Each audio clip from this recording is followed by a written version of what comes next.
Hello, everyone, and welcome to the 20th episode of Rata Business Chunautiyan. This is the 20th episode, and we've been doing this now for more than 1.5 years, all through COVID. For viewers who are joining us for the first time, Rata is a 72-year-old association working primarily for the MSMEs in the field of HVAC&R. We have close to about 1,000 members across the country, and we've been reaching out to various organizations, which are primarily the government sectors, to make sure that our industry gets its fair representations and our Indian entrepreneurs get the benefit out of the growth that our country is offering in the field of HVAC&R. Like all our earlier episodes, today's episode is also on a new topic, and that's stories about how Indian entrepreneurs have built businesses which have been acquired by multinational companies. These are businesses that are built during times when India had not gone through the reforms. They were challenging times, but they still built great businesses. So today's episode, we hope to bring you these fantastic stories from three fabulous leaders from our industry. And I'm happy to introduce our first speaker, our first panelist, Mr. Pratap Gidwani. Mr. Gidwani, thank you so much for joining us today. A pleasure. Great. So before Mr. Gidwani tells us what he built, his brand that he built, Roller Star, for anyone who is in projects knows that company very well. But let me introduce you to Mr. Gidwani.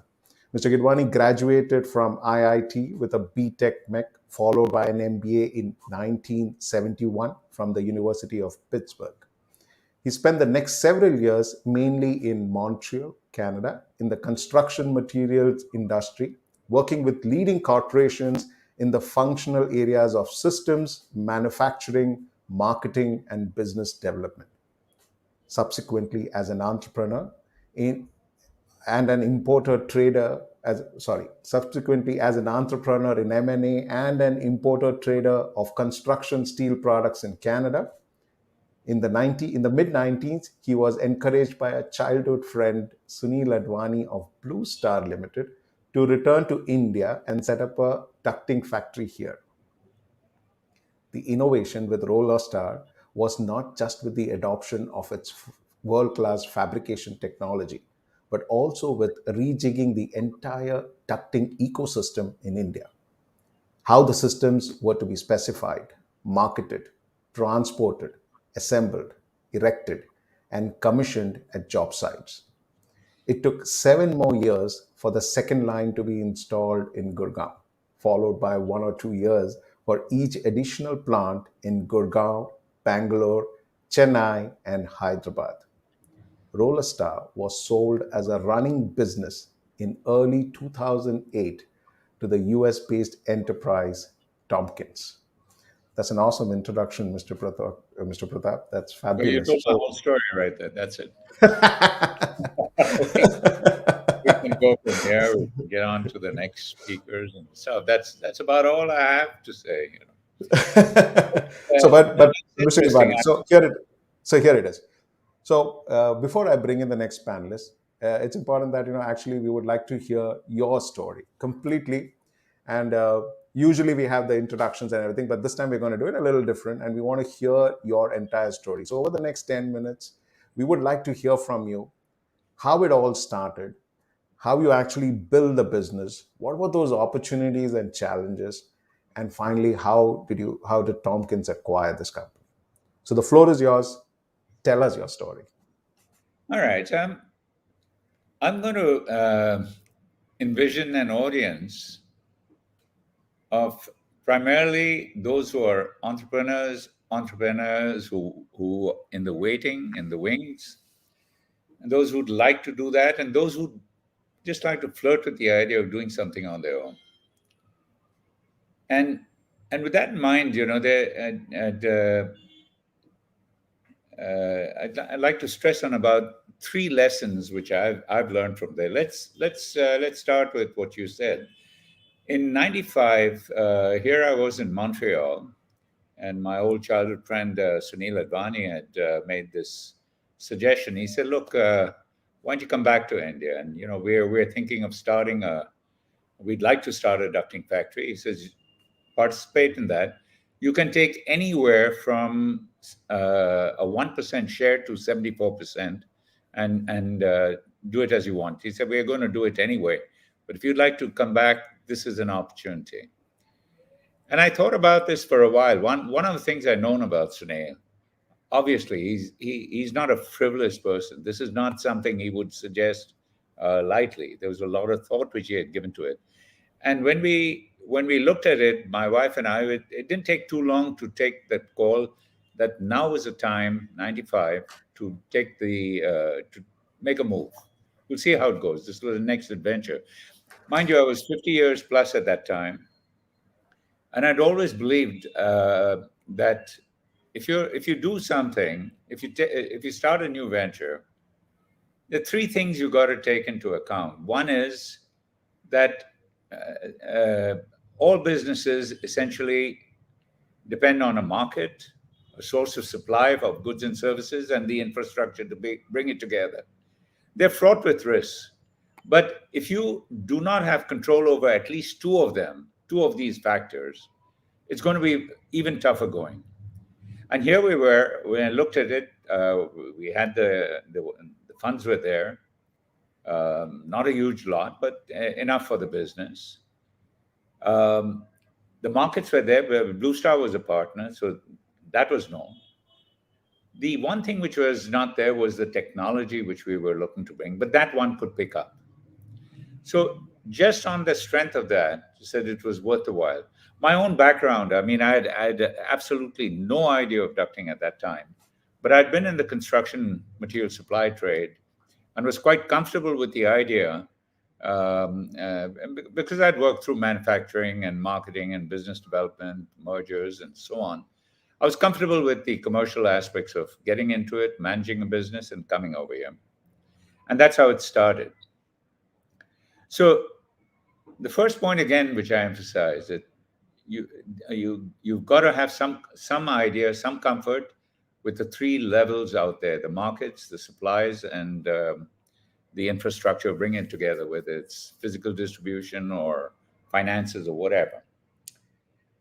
So here we got started, and as Ajit mentioned a short while ago, it took us 7 years to think about starting a second factory. It didn't happen overnight. Why did it take so long? Because there was a second element.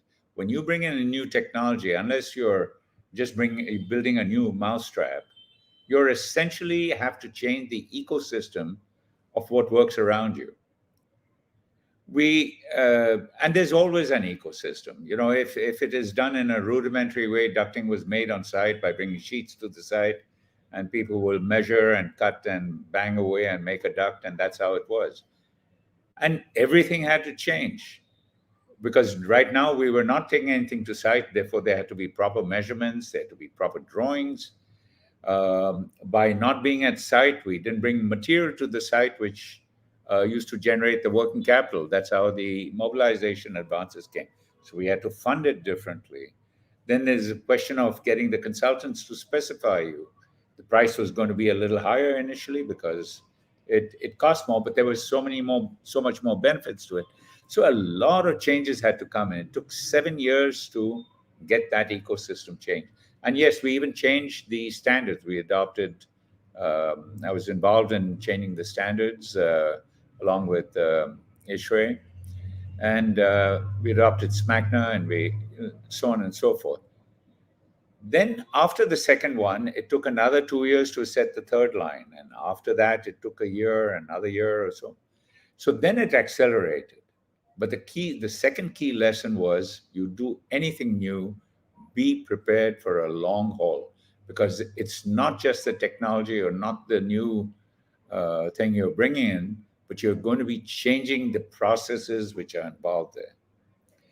So there we were, and that's how we finally came to a point. And what was the third lesson? And the third lesson was you don't do this with the idea of selling a business. You have no idea at the start how it's going to turn out. You spend all your time building a business the best way you can.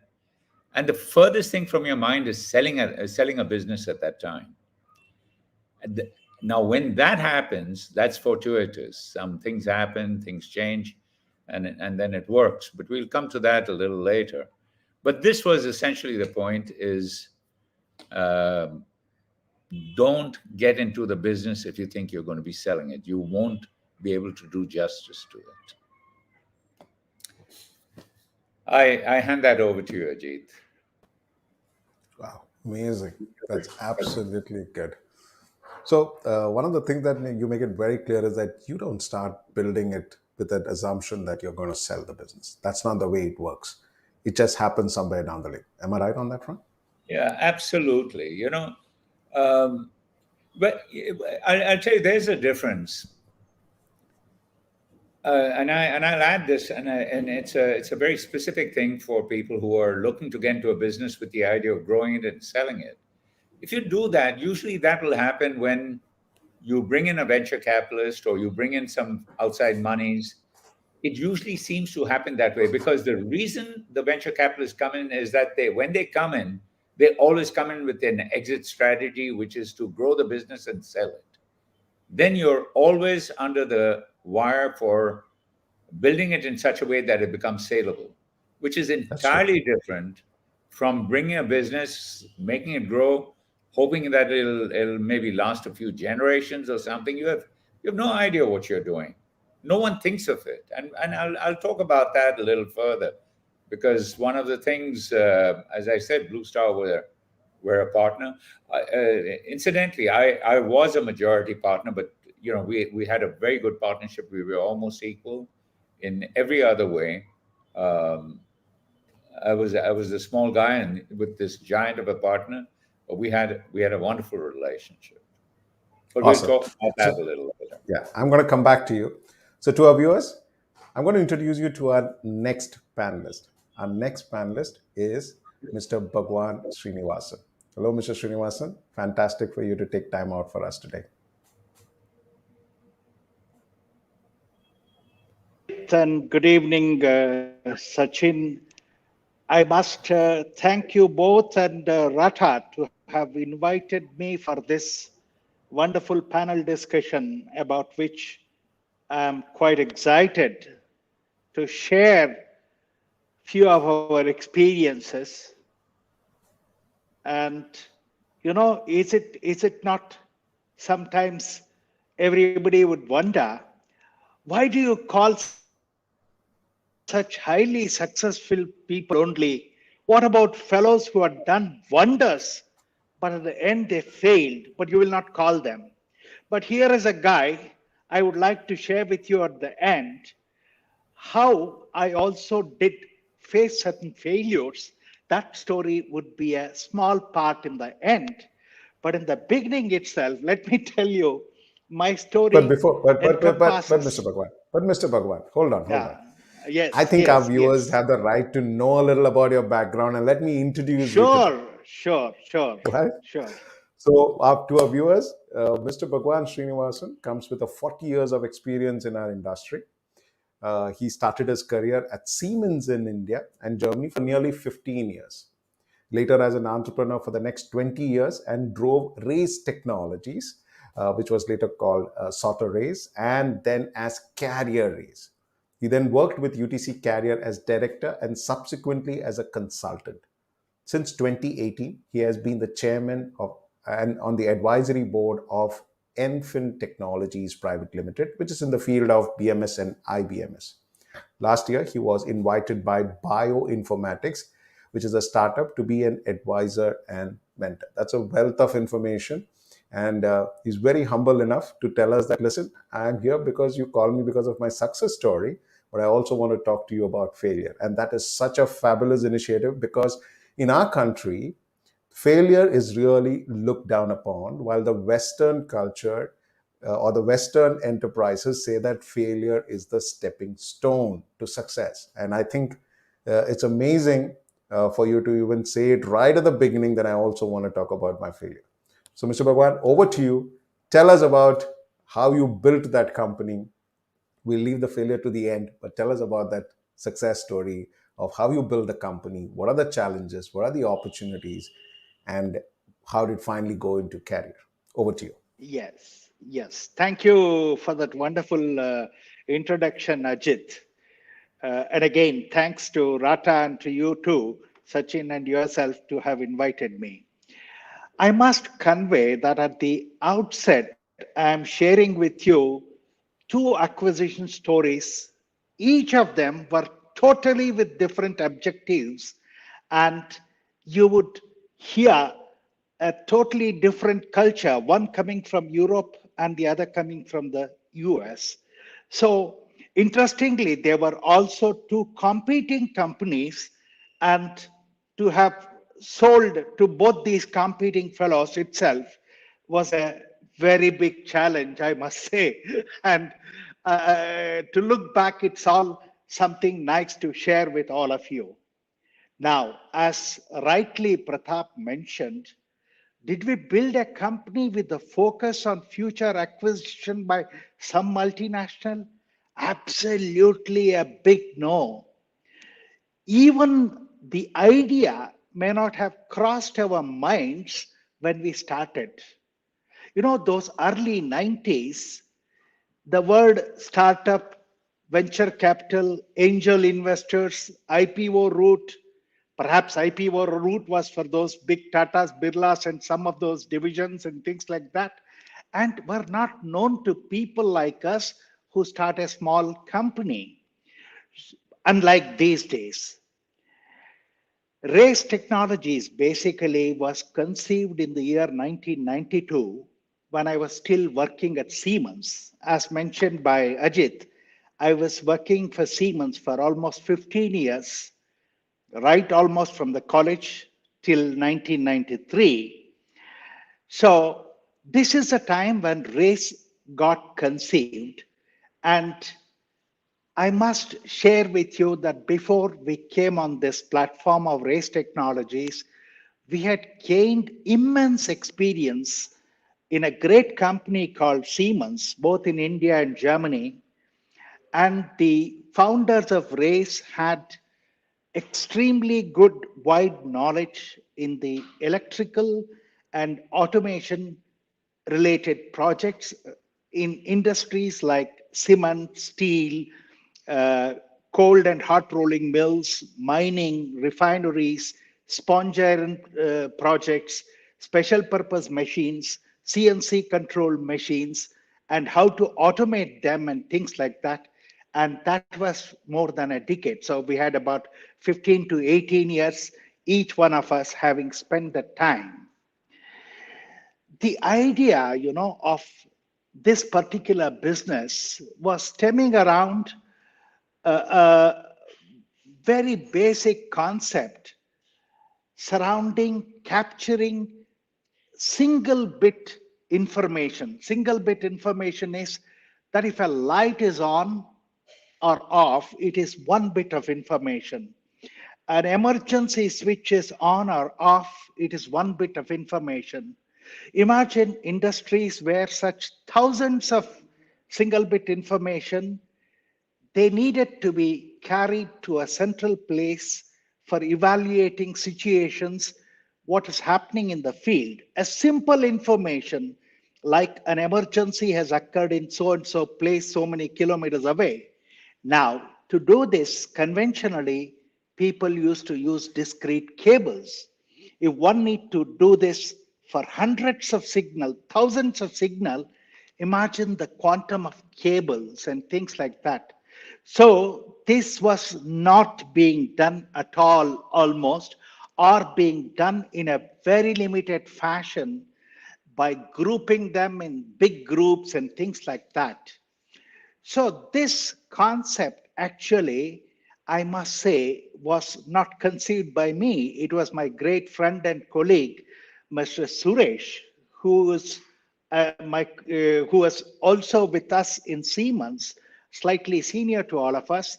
He bounced the idea with his few close friends and said, can this be a good idea to start our business? And he also pitched the story to us that this could be a very big advantage in doing automation in buildings. Remember, for people like us who are well settled in Siemens for almost 15 years, to leave that job and to take up a startup where perhaps we don't know how the next day would be or how the next year would be, how 2 years down the line would be, this was a big challenge. And I must say that the big picture which was thrown to us was quite attractive. And perhaps we all said, all right, let us just sit in this boat and row the boat, which we did for almost 20 years. So leaving this MNC and starting the new company was a personal challenge to be overcome in the first place. Remember, all of us had learned quite a lot in these 15 years, and we just had our own standing in the marketplace, which gave us a confidence that, hey, look, perhaps what we did in Siemens, assuming that almost Siemens is on our shoulders, we can do it with a company of our own. Though, of course, we started understanding that the card of a Siemens and a card of a race technology initially may not get us the same kind of response and reception, but we still jumped at it. What did we dream of? Did we dream of straight away selling our company for certain multiples and things like that? Absolutely no idea. Believe me, we never knew anything about it when we started. We hardly had any knowledge except that we wanted to build a company which is highly system centric, because we came from the German company, which is highly customer centric. Yes, we felt listening to customers is what could make a company great. So, and then we also understood one very basic principle: cost is a fact, price is a policy. In fact, all of us grew in that environment, and we knew very well large projects could be booked even at a loss if you know clearly what your cost is. At a profit, yes. At a reasonable profit, yes. Now, that is one of the fundamental principles when we started and costing our projects and moved on. Later, as we grew in business, we learned one another basic principle that, hey, look, sales is vanity, profit is sanity, and cash flow is reality. Now, these two things, believe me, guided us quite a lot in our journey as we built a company. Now, So here is you something know, that I would like to tell you. So some of the unicorns don't agree with you. Okay, I know so that, some of I the know big that, I know unicorns, that, yeah, some I of the know that. unicorns that India has created in the last 5-6 years, nowhere connect to what you said. That's great for business entrepreneurs like us who Absolutely, says, you are right. I know very well because I have recently experienced some of those IPO shares, having lost and gained some and got worried on the listing day, and all that I am aware. Now, when we started a company on the platform, how do we divide our responsibilities? All of us were excellent engineers. So we did with certain assumption.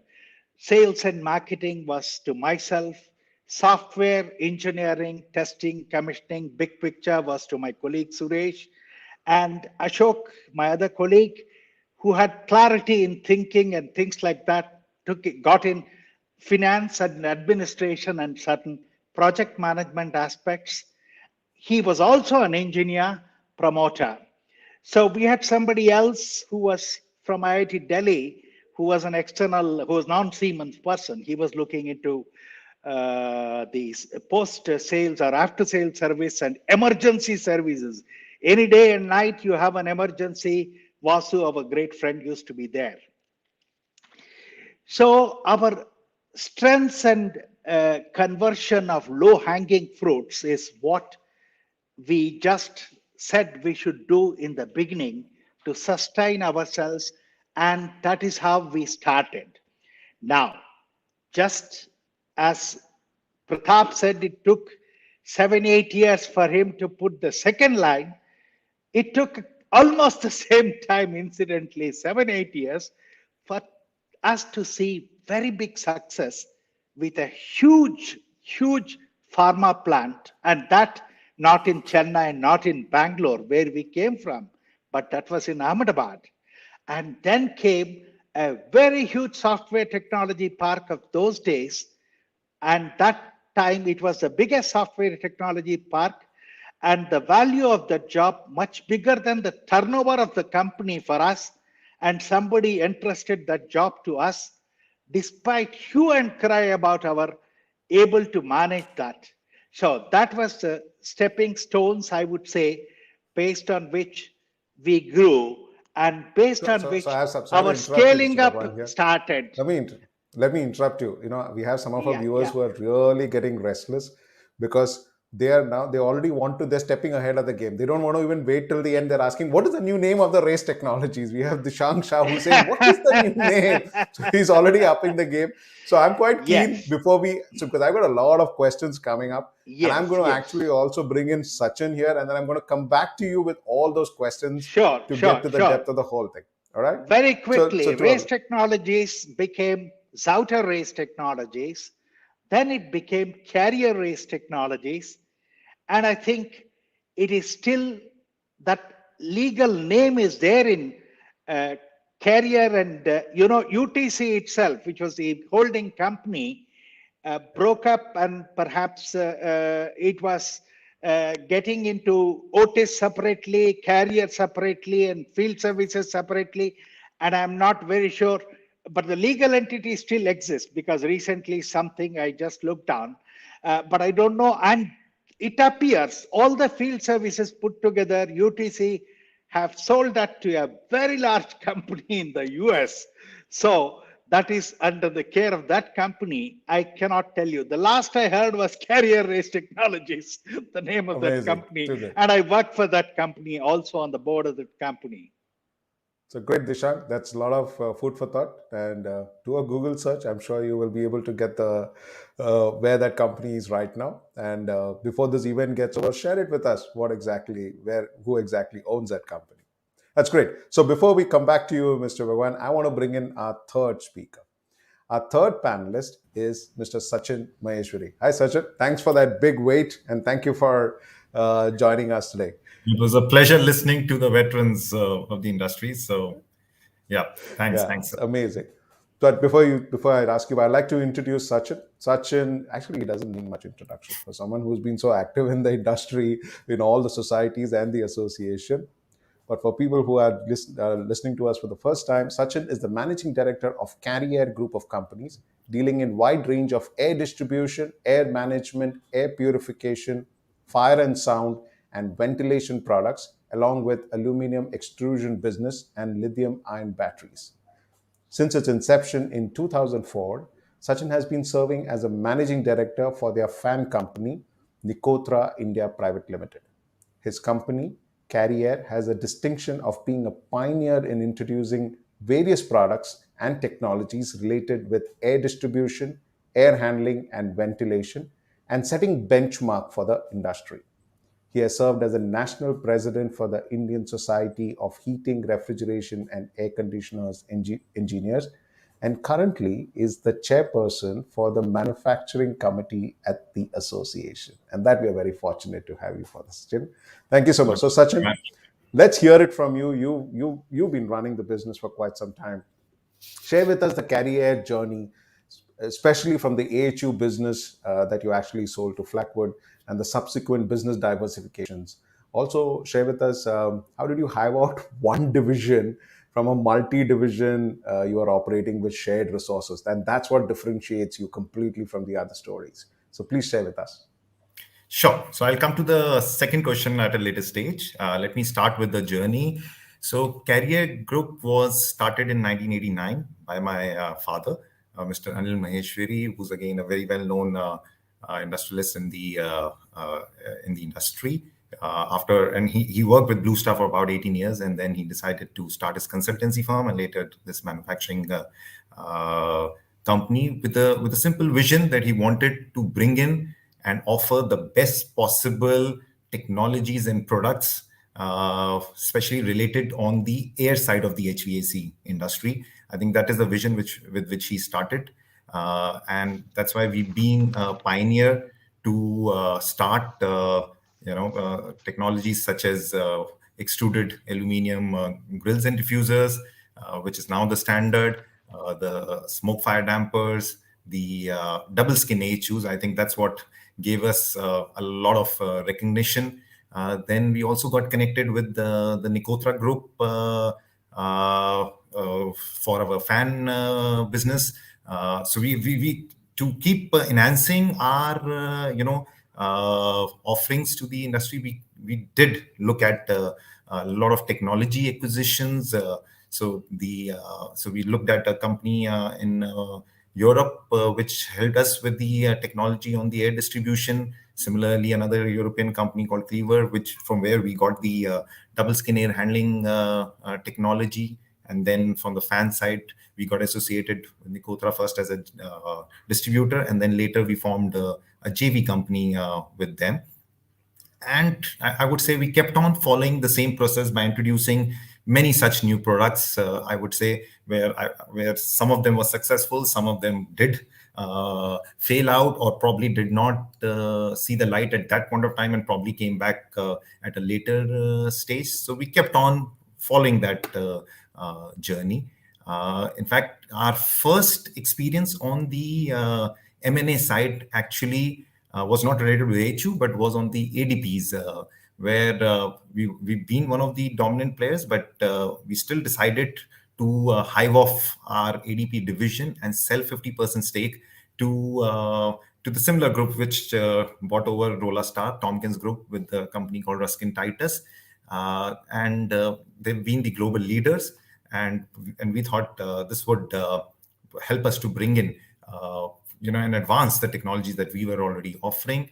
And subsequently also we actually took the reverse journey of transferring the technology and our expertise of the double skin AHUs by setting up a JV company in Middle East.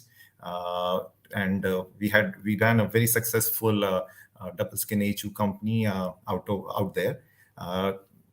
Thereafter, I would say we had a journey where we decided and strategically decided to exit out of AHU business, both in India and later on in Dubai, the Middle East operations that we were doing. But I would say we continued the journey of bringing in new things. We then looked at diversification as one of the key strategy, and that's how we moved into aluminum extrusion business, which today is our largest business as such. And very recently, as you highlighted, we've gone into lithium-ion batteries. So I would say that's how the journey has been going. Specific to your question of how you hive off, so I think right from the beginning, that's how Dad had always created the organization, where we always worked in form of divisions. And I would say that direct people on the sales as well as on the production side were working under the divisions. Our accountability from day one was very clear on the was based on division wise, and that's why despite hiving off these two divisions, first in the ADP, then hiving off complete AHU business, we didn't face that as a challenge, because that's how we were programmed right from the beginning until today. Also, when we have multiple divisions, that's how we continue to work. Amazing. So, but tell me something, Sachin. In spite of your division-wise, there would have been certain shared resources, right? Right. I mean, like we're operating out of the same office. You had some common expenses. So, did you also break those expenses also within the Yes. divisions? So we do that. So we allocate based on sometimes based on turnover, sometimes on based on the efforts which are there. But that's how we were maintaining, and we always looked at the profitability as well as, within one company we had like 4 balance sheets or 4 P&Ls. Oh, wow. So that's how we always looked at it, because right from the beginning, that's how we used to monitor the progress of each of those divisions. Also, since we had a business head concepts, so it was important that we work on those lines, because that's how you make the business heads accountable till you till unless you do your accounting in that ways, you can't make those business heads accountable. Amazing, Sachin. Great. Mr. Bhagwan, I'm going to come back to you on this again. So tell me something. You kind of specified right while you were introducing that you were built to sell, right? But you also said that it's changed multiple hands, correct? Your company, which you founded, has gone through multiple hands and everything. So here's my question. I mean, when you build a business, you build it passionately. When did it all start that you decide that, listen, I'm going to start selling this out and it's time for me to sell? How did that come about? That how do you decide that now it's ready to sell? And I also want to pick your brain on that. Now that it has changed four hands, do you actually regret that you took that decision then? Because the Indian market was just evolving, right? And you took that decision. So tell us about that. Yeah, I think you're muted, so you might have to unmute yourself. We can't hear you on that. Ajit, Yeah, we I can hear you. must tell Go ahead. you that there are few interesting observations as I just listened to Sachin. Yeah. I'm not very sure what Pratap Kidwane is with respect to the first generation business and second generation business. Do you know, as we started business, we also had to learn basics of balance sheet. Forget four balance sheets he was talking or something. So while we knew in Siemens what is making provisions, red write-off, black write-off, but still looking at balance sheets and things like that in depth, we started with that knowledge, being first generation business people. That is point number one. Point number two, now coming to your question of multiple sales and things like that, remember the way in which happened, you will agree with us, you will agree with me that almost it is but natural the way it took the journey. A decade of journey into race lifetime of, let's say, why I say lifetime, from the time we started to the time we handed it over almost the majority to UTC carrier, it was 20 years. So midway, we had seen lot of success. And sometime back you mentioned about success everybody talks of, and in India, success is failure is not considered. But I must say it is a universal saying that success has many fathers while failure is an orphan. So Amazing. here, when we succeeded quite a lot, we also, that project which I told you where our turnover was less than the order value, Yeah. after the success of that, everybody said, oh, these guys can execute such large projects. Not only the industrial pharma ones, but also a architect built large buildings. So that is how both the major segments of our market, we started getting recognized. But at what So point did you they actually also, decide that this is time to actually now sell it off, kind of? At what stage of that yeah. journey That's was it? what I'm just Yeah. saying. It was a very Correct. natural process without us getting too much into perhaps initiating that, I must say. After this large project, the Zauter, Swiss company, they approached us. Remember, the irony was in the 90s when we went to Zauter, met them in Germany in an exhibition, which is Hanover Messe. They That's were right. not even interested in coming to India because they felt, oh, India, what kind of a market it is? Who will handle it? Let us not go to India and kill our brand. These are the kind of reactions which, though not expressly conveyed, but that was the kind of thing. And that some same company felt we had been doing wonderful job. Why not just have an association more than a simple ordinary business relationship? So for us, it was a very, very comfortable feedback and proposal purely because we were a little bit apprehensive that such a company, Zauter, in between always felt India is a very large country. There was always certain insecure feeling with us whether they will go away and we will be left high and dry, having promoted a brand, having learned so much, invested so much money in technology, learning, testing, commissioning, training, so many things. So for us, when this opportunity came, it was very good. They said they only want a minor stake. Okay. They almost indicated 20%, and we were also wanting to go with that.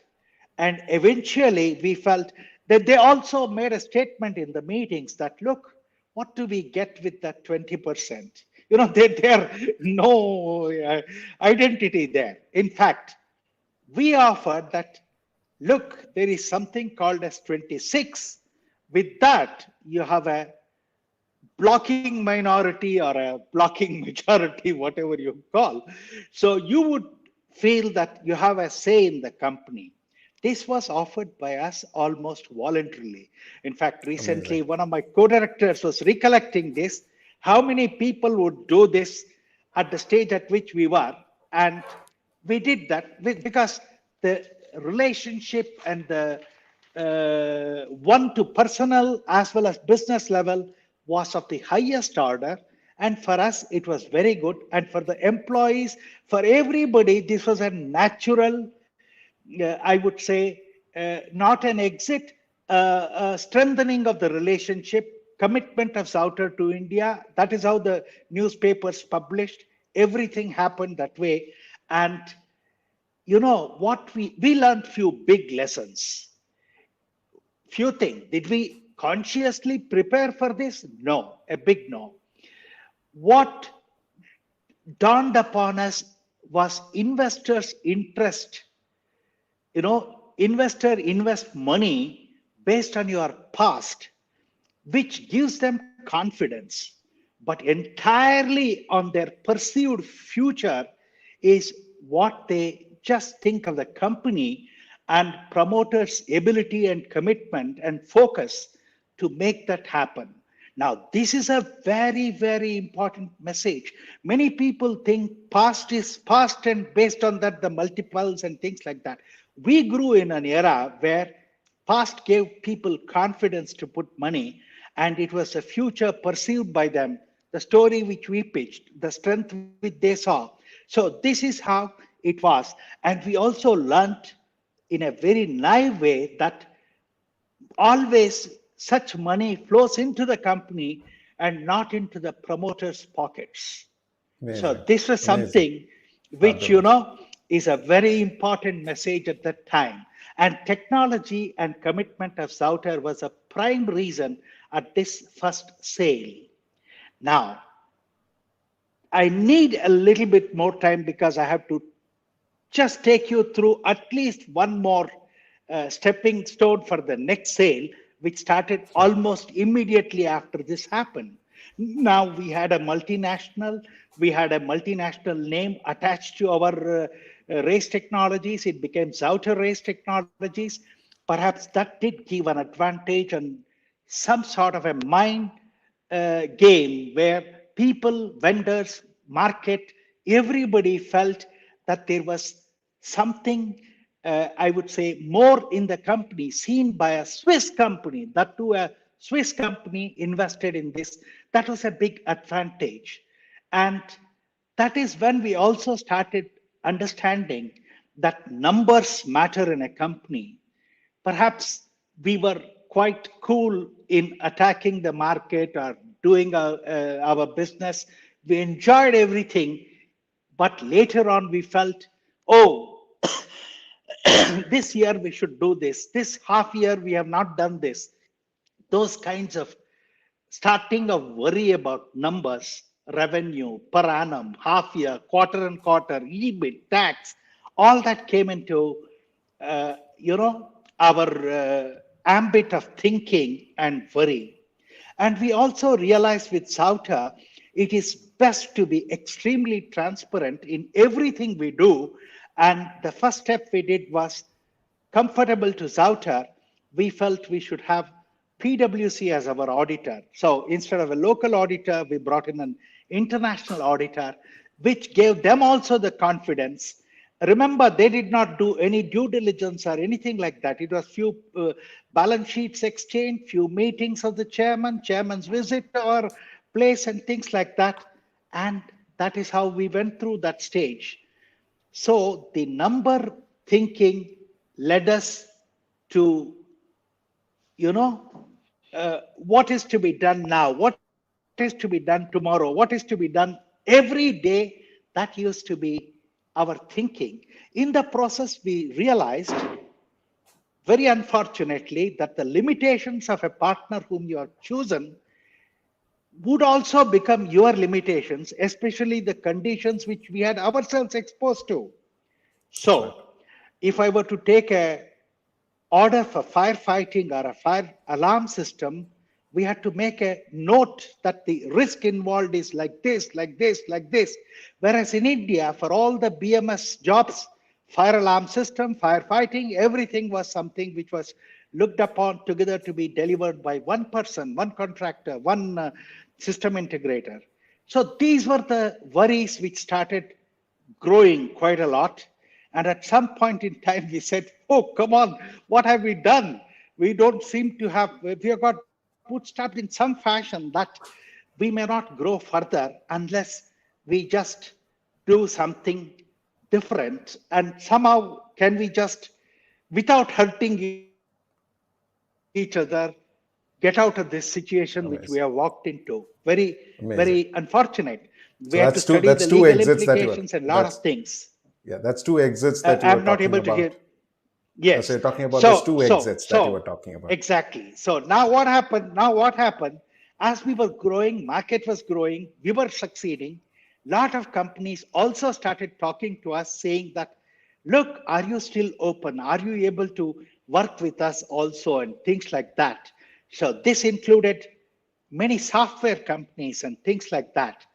And then came UTC one fine afternoon looking at joining hands with us and trying to see if we could do something together. We had to all sit together. Believe me, it involved a lot of good talking, good heart to Amazing. work out a Too win-win good. solution whereby two competitors agreed that, all right, you take over, we will exit, you be there because it is for the good of the company. Now, this was a very big success in the growth path of race, I consider, purely because we were getting out of those locked situations which we were there. Now, this is the Can I point come where back? we So, Mr. started Bhagwan, really about the So, exit. Mr. Bhagwan, You have to come so, Mr. back to Bhagwan, me for the I am going to other come back to part. you. I do I am going to understand. come Thank back to you. you. I am going to come back to you. I'm Thank going to you. come back to you. But before Thank I you. go to Mr. Pratap, I have one question quickly for you, Sachin. Sachin, the other panelists are people who actually exited the business. But in your case, it was very different, right? I mean, you're still invested in this industry, and you're still growing that business. So why would you want to exit that business, which was still aligned to what you were doing? Your customer base was same. You were the same. The people could be. You could have shared resources. Why would you choose to exit that business? Okay. So, of course, succession was really not an issue for us. And like the other panelists talked about, we also never built the business to sell, right? But this came out more as a strategic decision for us. It was indeed a difficult decision, considering that we were considered as one of the leaders in the group or in the field of double skin air handling. My dad has always been known as the double skin air handling unit man of the country. So it was a difficult decision, but I think dad always believed that the business sense is far more important than personal emotions. I think that's what I always learned from him. And as a company, we always very strongly believe in creating value for all our stakeholders. And I would say, to the extent that we feel it as it is our responsibility, whether we are an owner or a leader of that company, to deliver this to not only, I would say, shareholders, where of course that was more from family perspective, but also from customers, from employee perspective. So I would say at that point of time, this is what we strongly believed, that that we are not in a position to deliver the right value to the business. The HU's business was moving in a direction where we felt that this is not what we will be able to, deliver that kind of a value. The price, I would say, was becoming the major driving force. Then the technology, where we were finding people cutting corners, and that is not the kind of value that we wanted to offer to our customers. At the same time, if you don't believe in creating the right value, it does impact your aspirations and the growth potential to the employees. So, and I would say, and the MNCs who were at that point of time, and I think we had one of the very early acquisitions that happened in the industry. Probably we started the trend on this account. So the MNCs at that point of time, though, who were approaching, strongly believed that with their global outlook, they could actually deliver that kind of value on that business.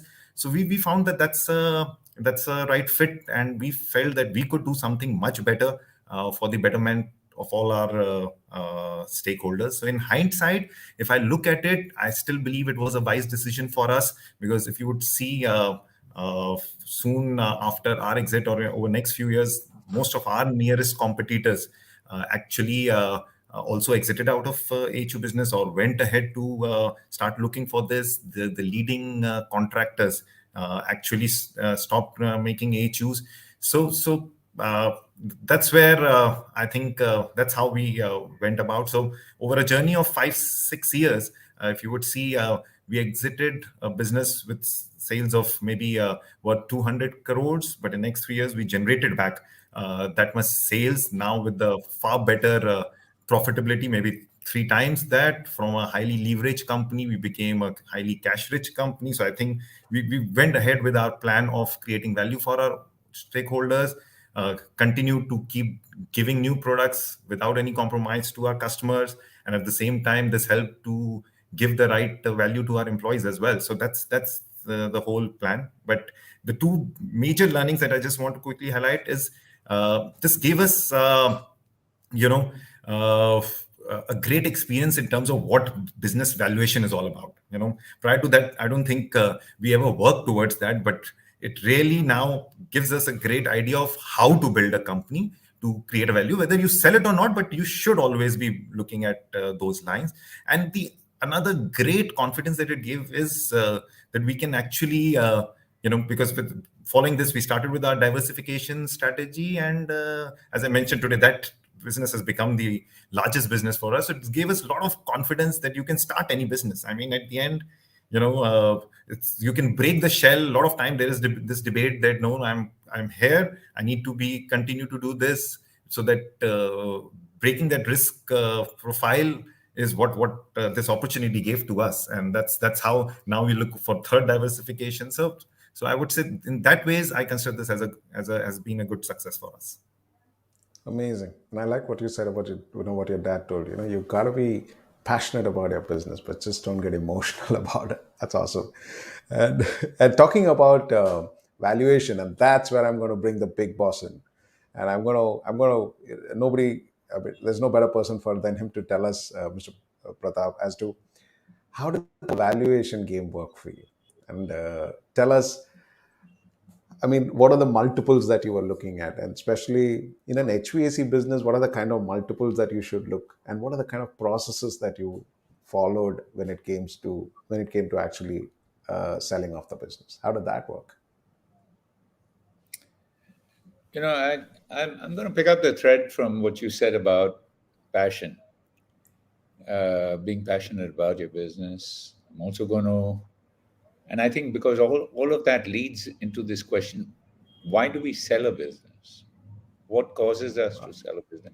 This is a very critical question, and there's no single line answer to the thing there, because there are many reasons why you actually exit a business. You're not doing it to dump something bad on the market. You can't do that. People are smart enough to. Most people are smarter than all of us put together. That's not the reason. But the two aspects, passion and why you exit a business, I think are quite interlinked and perhaps not fully thought of. People talk of, if you're growing a business, you have to be passionate about it. But what are you passionate about? Are you, um, when you think about it, could a human being actually get very passionate about something like ducting? Absolutely not. It's a product. It's a commodity. It's something. Can you get passionate about steel? Can you get passionate about something?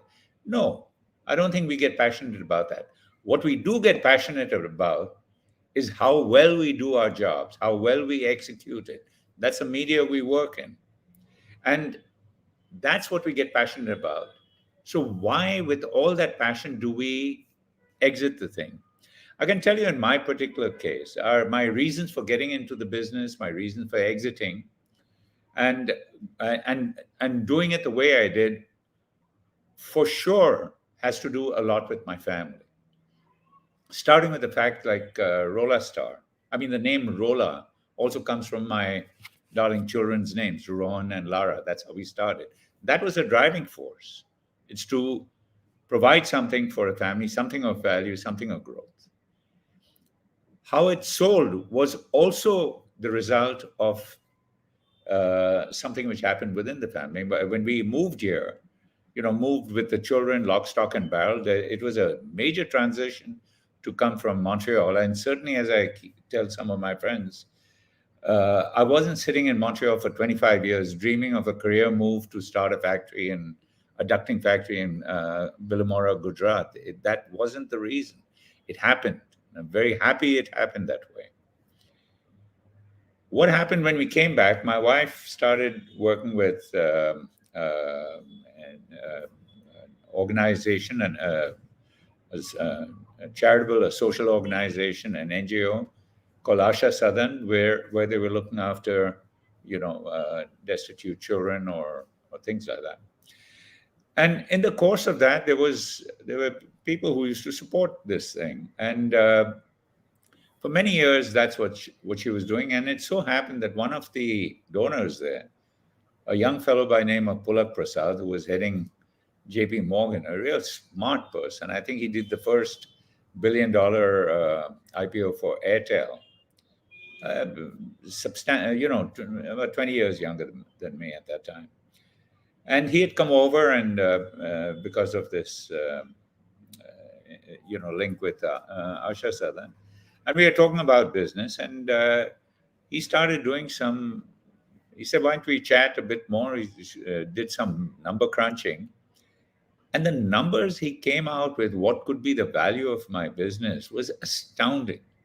I mean, it blew my mind. There was no way I could. I thought he was pulling my leg or something on that. But he explained to me, and that is something which I found. What had fed all that was the fact that it was not only my passion, it was also the passion of my partners, Blue Star.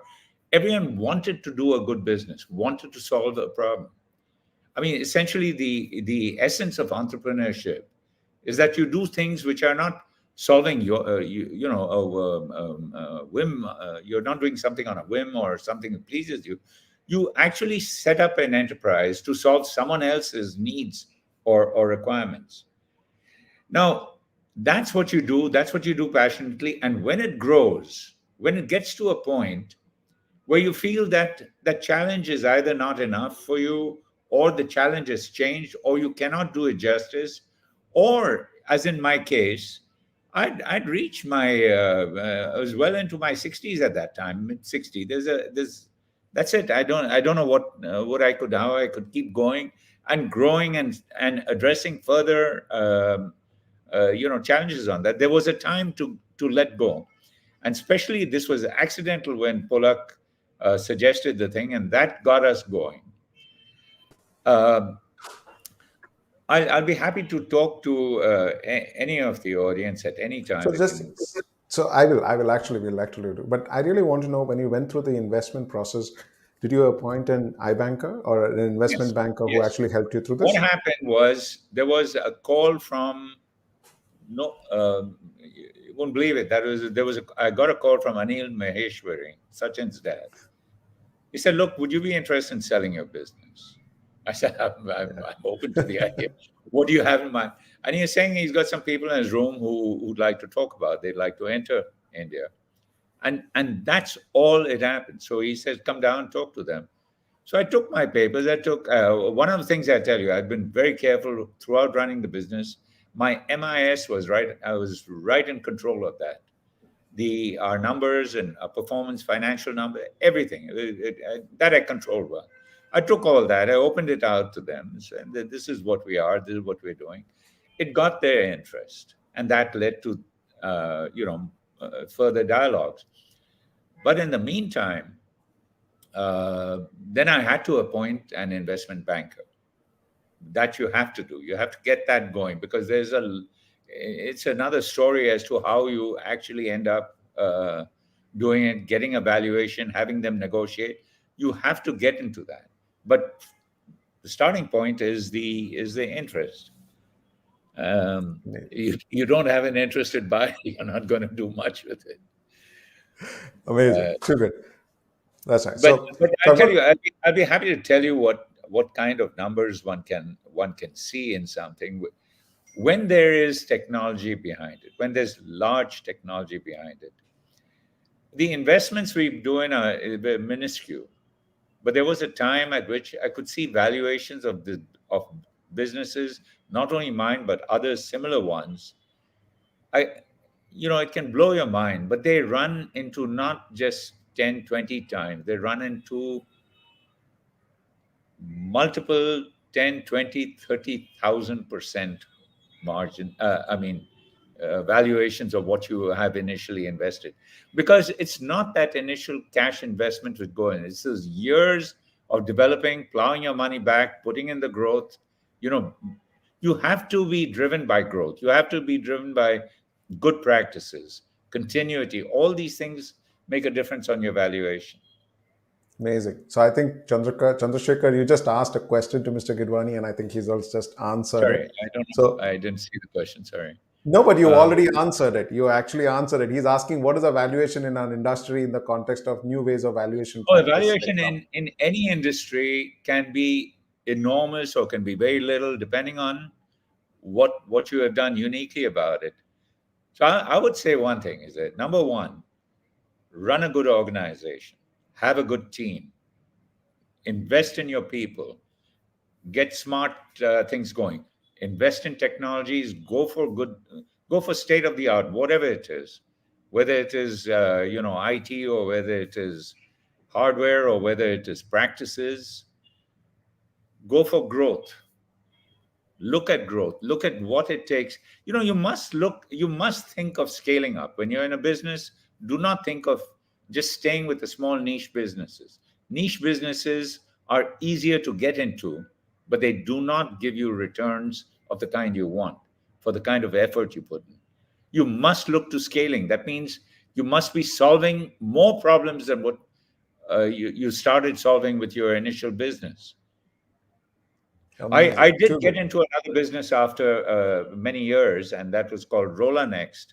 And what we were trying to do was have everything done outside by way of conduitry, through the MEP route, um, ducting, electrical, plumbing, and all. Getting that done offline and using the site only as an erection point, give the productivity there. There's a huge system of what you have to create outside the infrastructure. So it is investments in the infrastructure of your business which really make a difference. Amazing. Too Yeah. good. Thank you so much. Thanks a lot. Okay. Mr. Bhagwan, I'm going to get you in, and I want to pick your brains on the human side of this whole thing. I mean, when you sell a business, you're the founder, you're the largest equity shareholder, you got the owners are the biggest beneficiaries. Now, how do you prepare your team and family for this whole thing? And tell us the challenges that you kind of face when you decide that, okay, now I've got a buyer and I want to sell, and it's just not easy as that, right? I mean, you built your team, your family also connects with that. How does that process, or the human side of this exit, how does it work? Sure, Ajit. Before I get into that, a very small uh, uh, back into my previous question, which I did not completely answer. That was a Sure. very pointed question as to what made me sell or made us sell the company at a point when the market was growing, everything was fine. Fine. I think growth is something which has to happen. Scaling has to happen. Pratap just now told us that. And the process is a little bit painful on many fronts. Let me tell you, be it personnel, be it the amount of commitments to raise funds, and also whether you are able to sustain. Do you have a next generation to take it through? Now, in our case, the next generation was not ready. In our case, the commitments to raise funds was quite a lot, and we had already done our personal guarantees and things like that. So we had to be a little bit rational to understand that, hey, look, even though we are attached quite a lot, we should, with all the rational thinking, start detaching for the very reason why a company should be growing, why the company should be growing to heights, not only scaling technology and various aspects. So that is what made us decide, yes, I think we should be exiting this business, and in the process it should not adversely affect one of the most important stakeholders of our business, our employees. So we were just looking at options available to take it through in that fashion. Now, coming to your present question, one of the easiest things was to convince families. It was only when we left our multinational cushy job, it was more challenging to explain. And these things, when it was getting sold to a Zouter, when it was getting sold to a carrier UTC, it was all for the good, and that was very clear to our families and first circle and close people. But in the first case at Zouter, employees were very quite okay. But it is only the challenges we faced when the second one was happening. Lot of questions like, oh, what happened with Zouter? Why is it with UTC, such a large company? Are we going to be there in the company? What are the various credentials to be a part of such a large MNC and things like that?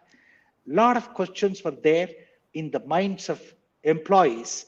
So we have got to convey internally quite strongly that whatever is being done also encompasses their good, and for their well-being is also thought of, is a very, very difficult job at that time. So we did that quite well. We also brought in Carrier and UTC to do certain internal dissemination of knowledge and things like that. And there was a committee formed for the integration. The biggest shock to everybody would be the culture mix, to the very fact that the owners with whom they were interacting day in and day out are nowhere to be seen in UTC other than managing directors, and things like that, who are working within certain framework and rules and laws and things like that. So that is a challenge, I would say. And the second joint venture did give us a little bit of challenges in explaining it internally. The process itself of going through the venture, whether it is starting with the due diligence, both our company and UTC had the same auditor, PwC. So it was decided a third party who is not with any one of us would do the due diligence, and that's how Ernst and Young came for due diligence. Then none of this happened in the case of Zouter, and we had to convince every assumption and things like that. Then we get before that the non-binding offer, afterwards the due diligence, and then the final valuation and things like that. Then you know what is all going to go out and what is all coming in, what stays. Then comes the condition precedence. Now, that is a very challenging thing that you need to satisfy a lot of these things before the dotted line signature of all parties happen. And then comes the flow of money and things like that. In our case, I must say we had a fairly transparent process at all places, and things went very smoothly. And I think condition precedent was around 20 points or so, which got addressed quite well. And we could go through the closing ceremony, the first closing, the second closing, all went like a clockwork. Awesome. Feel good. Fantastic. And I like what he said about, you actually got the new company to come in and talk to your people and, make sure that the culture process and that confidence building. That's fantastic. But, apart from selling, Sachin, what's your take on JVs? Yeah, because as MSMEs, we kind of tend to hold ourselves from getting into a joint venture. And you have managed multiple JVs, Nicotra, Ruskin Titus, Bindasmal Dubai. What's your advice on JVs for MSMEs? And what are the kind of agreements that you need to get into, or what you should keep in mind when you get into a JV? Okay, so I would first start that there's nothing better than having 100% owned business, but JV has its own importance, especially when you want to leverage upon each other's strength, right? And vis-a-vis a distributor model, I strongly believe JV is a far better model because it gives a long-term commitment for both the for all the partners, and when you're especially looking for such kind of a JV from a foreign company, it gives you an access to the complete technology. Yeah, in a price sensitive market like India, our experience says that distribution cannot be sustained for long because you really need to localize the products to make it more competitive, and more than that, you need to adapt the products as per the Indian requirements or the local requirements. So JV plays a very, very critical role over there. I think in our experience, we have also learned that it has given us a wonderful opportunity to get the international perspective, to learn the best practices, the processes that some of these leading companies follow worldwide. And that is something which has helped us to implement the same in rest of our maybe fully owned companies. So, but I would say what is very critical to run a successful JV is definition of clear roles and responsibilities, and each partner fulfilling that role and responsibility in an honest way, and and having least number of overlaps, because that's where the problems start coming in when you try to budge into each other's role. And I believe you keep running successful today. We've been having a JV with Nikota now for 17 years. You keep running successful JVs as long as both partners keep adding value. I think that's the basic essence. You need to bring in value to the table. Nothing goes wrong. Okay, so can you just repeat the other question that you asked me, which was the second? What kind of the agreements when you do a JV? What are some of those few Yes, things that you so should I always think keep in mind? very important that at the beginning put a lot of focus on compiling a proper document. Our all JV's agreement, if I look at the Nicotra or when we had with the Tompkins Ruskin Titus, they ran in maybe 40 pages, right? Detailing out each and every rule, procedures, the way of working. So these global companies also have so much experience, and with them running this all over, so of course they brought in a lot of that wealth, but we spend a lot of time in discussing, debating on this. So I think one needs to put in a lot of effort, because if you do a good work at the beginning stage, I think then it helps you and it leaves less scope for debates and arguments at a later stage. But it's also important that for an MSME, do hire a good lawyer to define such kind of an agreements. So that's something very important. Yeah. Amazing. I can say that you can have 40-page documents, you can have roles, But managing your JV is an art in itself, and you're doing a fantastic job out of it. It's never an easy thing, but it's absolute. So before we actually take the questions, we have another 15 minutes, and we have a round of closing statements, and then we take the questions before we close. So Pratap, you wanted to add something to what Sachin said? Yeah, absolutely. I'm actually I support what Sachin just said about JVs. Personally, I mean, you can do things on your own, or you can do things with a partner, or you can do things in a with a few partners. There are always complications when other people come in, that we know. But there's also an amazing amount of benefits when you have a good partnership which works. In my case, I was very lucky. Uh, while I've been talking about what I did because that's how we do. We talk about ourselves. But I'll tell you, a lot of the things which made the business was this partnership between Blue Star and myself. They allowed us to grow. They let, they gave an environment which, like a baby, they were there, to support the first couple of years, and then basically, our company ran by itself. And that was it, right to the time, even because the question came, who wanted to sell? There was never any question from them, you want to sell or something. Companies like Blue Star, would grow, and I mean, they've been around for 75 years. They haven't been thinking of selling their business or anything. It's not something which naturally happens. And again, it gets back to the old point. You actually get into a business to make it work, to make it grow, and to make it last. Nice. So Circumstances happen which make you sell it, or yeah, or opportunities come where you sell it, and challenges are different at that time, or you want to go into other challenges, or you want to grow in a different direction. Those are the reasons, and you don't predict that.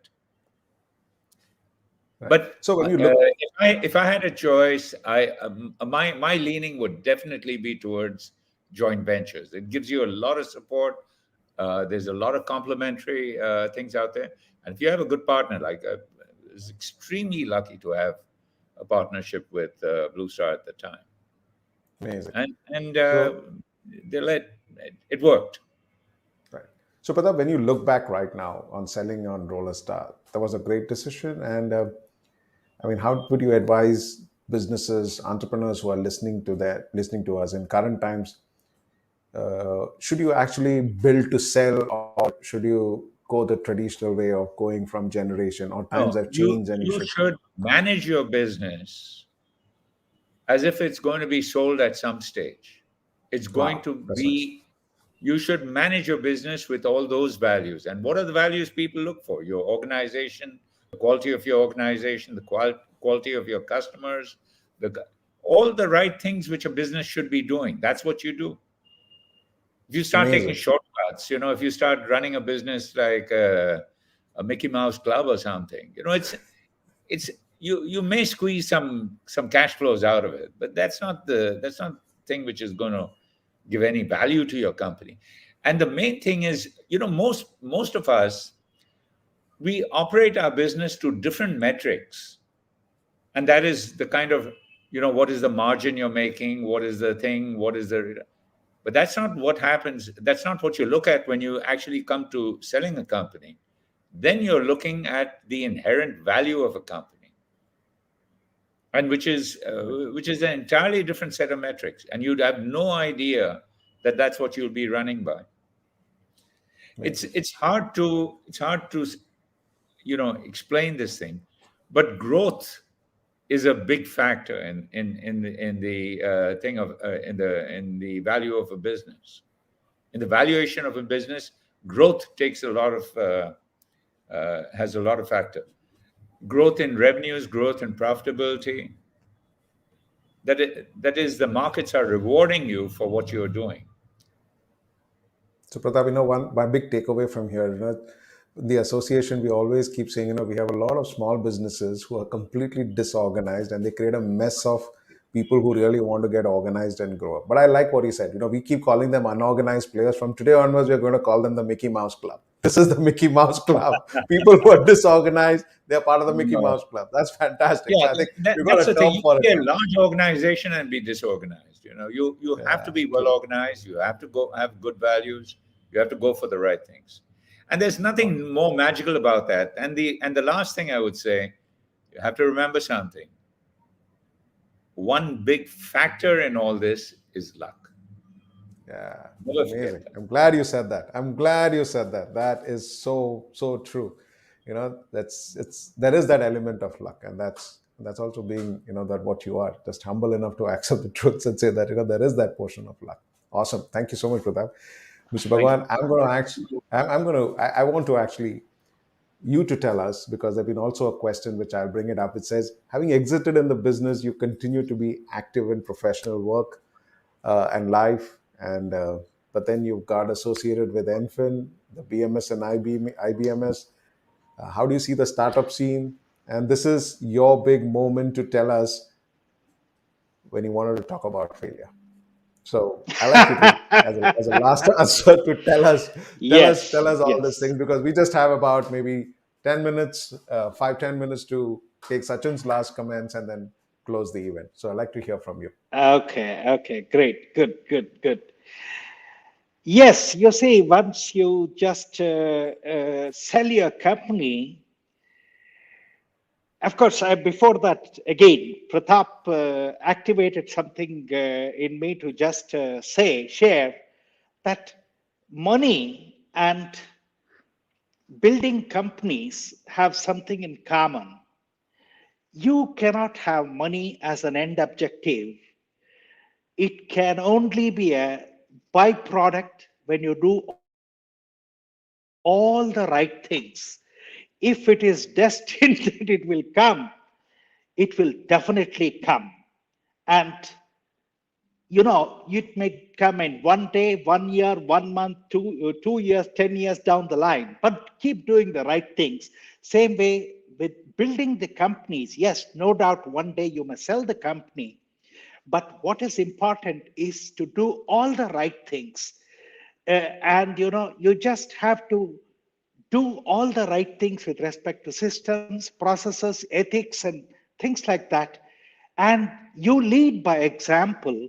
And when you do all this, the value of the company automatically grows. And sale and a good sale is a byproduct which is always there on the side.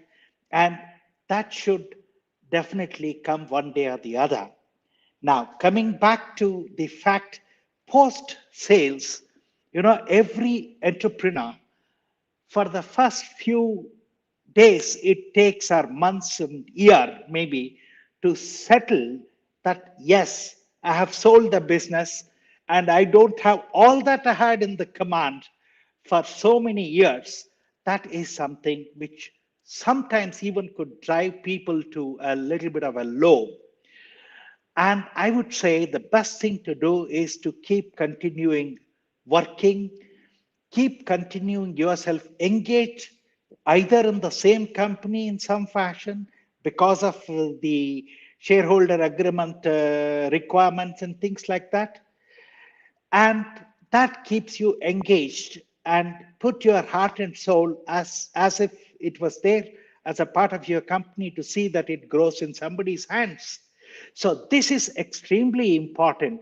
In fact, I spent 7 or 8 years in UTC post the sale, and even post my attaining age 60, they offered me certain consultancy businesses and things like that.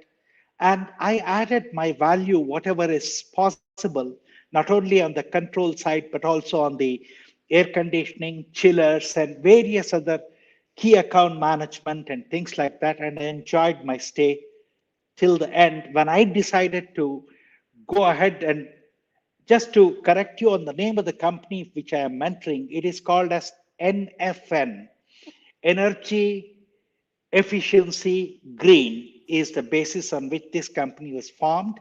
NFN is a company which is promoted by few youngsters who were recruited by me at Race Technologies, and they worked for more than a decade. And they Wow. started on their own, and they are in the same field. And it gives me pleasure to be back with these youngsters, mentoring and guiding them. So this is something which I must say that it has been a great rejuvenation. Now, coming to the present scenario in India, believe me, since 2000 or so, the word startup, venture capitalists, angel investors, if you have an idea and you are committed, you are honest, which every investor can assess in 1 or 2 meetings or 3 meetings about your sincerity and things like that, you have plenty of opportunity to grow your idea. And they will not only these days invest in your company, many of them give you their hand holding in connections which could be very powerful, which you would not have dreamt of, and things like that. And this I have been seeing because I have close venture capitalist friends within India as well as from Silicon Valley outside India and the US. So I have seen them how they are doing things. It is a wonderful scenario right now. If people are interested, they are committed, they have bright ideas. And in this field, in the HVAC field itself, there are plenty of opportunities coming to my own present controls area, energy efficiency, energy audit, selling building management system as a software as a service. There are plenty of opportunities. Now, it is your idea, your commitment and your ability you demonstrate that you can take it through. Believe me, funding happens on the past as well as much more on the future, I would say. If you show a future which is bright, you have definitely every available resources at your disposal for really making it bright. So I would say there are plenty of refrigeration has a plenty of scope in India, and controls around refrigeration, monitoring, management around that has plenty of opportunities. So if we are able to do, even system integration business has got plenty of opportunity. Do a good job of it. You have plenty of people to support you, investors to come and support you. I would say it's an excellent point in time. You are all there to go through in the next decade or two. And I'm sure India will have a lot of employers than people seeking employment. In fact, I saw an advertisement recently which conveyed this meaning. Very important. And unlike us, you need not wait 15 years working in some large multinational, 20 years and things like that. Perhaps with a little bit of grasp and hold, you and hard work, you can definitely start businesses when you are in your late 20s and early 30s and things like that, and perhaps retire by 40, 45 and do something like guiding people, mentoring people. I take every opportunity to go to student chapters. Whenever Dr. Kapilan invites me from ISHRE, I do a lecturing because I get pleasure out of it. Okay, sharing knowledge, your entrepreneurship skills and things like that itself could be a big booster. Amazing. Ajit. Too good. Thank you so much. Thank you so much. That's a lot of takeaways for a lot of our viewers, especially for a lot of our youngsters. And I'm going to actually go to Sachin before I take the final call on this. Sachin, last question. We just have enough time for our 90-minute session. But I want to know from you is, what's your recommendation to the MSMEs? You engage with all of them, even on the Rata platform. Let's say if you're to prepare for business, what are the steps that are a few things that I should just keep in mind? We did speak about it. Mr. Pratap also speak about it, but let's spell it out and say that, hey, run a business like you will sell, but what are the things that you should just keep in mind? Okay. I think Mr. Pratap beautifully worded it that, you build a business, not necessarily with a vision to sell, but always run it in a way that it can be sold. And I think that really sums it up very well, the whole essence of what you are asking. So I would strongly recommend that we should always keep working towards building a value for our business. And though Mr. Pratap did highlight, but I would again put in 5 key attributes on that account, which I think helps to build a value, and that is what attracts any buyer for to acquire a business. And where I would put in the first one is the demand or the scalability. Your business needs to be, or whether you're in a service sector or a product sector, there has to be a demand for that and a scalability aspect on it. The second factor, which probably we still haven't discussed, is the brand.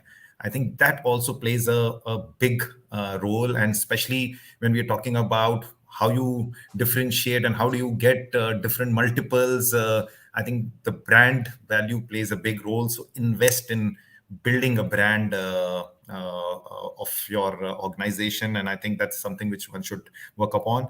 I would say third would be technology, and technology is something which I think people need to invest on this, and that would actually drive both your demand as well as the branding point of view. So that's something which needs to be focused on.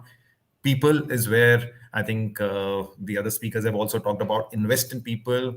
If it is a lot of, I would say, Indian MSME business is oriented about the owners and all. If that's the case, nobody would be interested, because you are not probably going to be there. They are looking for a team which can still run without you, or So build a good team. Invest in a team, because that is something which is important for any organization to sustain. And the fifth is the processes. I would say processes is where you have to lay a lot of importance. Again, your company has to be process driven, not individual driven, not owner driven. And that is where I think a lot of because any such company always look at whether this company has mitigated their risk.